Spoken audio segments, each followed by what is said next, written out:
देवधरी जिल्हा यवतमाळ तालुका घाटंजी सगळीकडं सुरुवात आपल्या शाळेपासून होतो आणि गाव म्हटलं की असं एक नातं लक्षात येतं, असं नातं लक्षात येतं जसं की पक्ष्याचं व निसर्गाचं. जसं मानवाचं तसं मंदिराशी.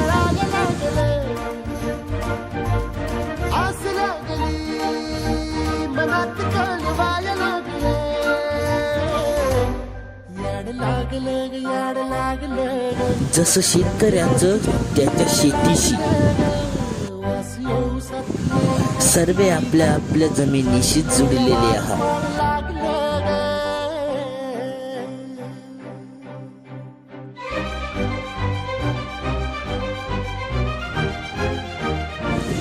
आणि यांच्याकडे बघून असं वाटते जसं काही यांची मैत्री खूपच जमलेली आहे.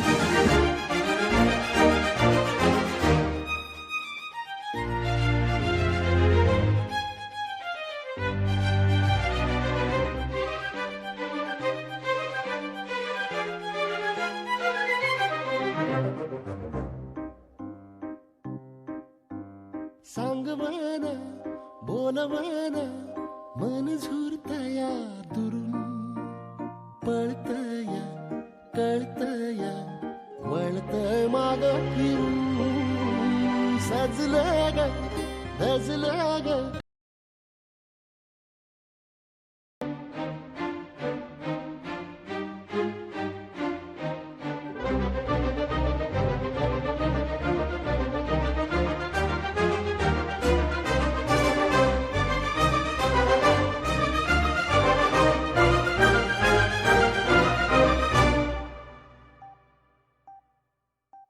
आणि सर्व ह्या मंदिरासमोर खेळून लहानाचे मोठे झाले.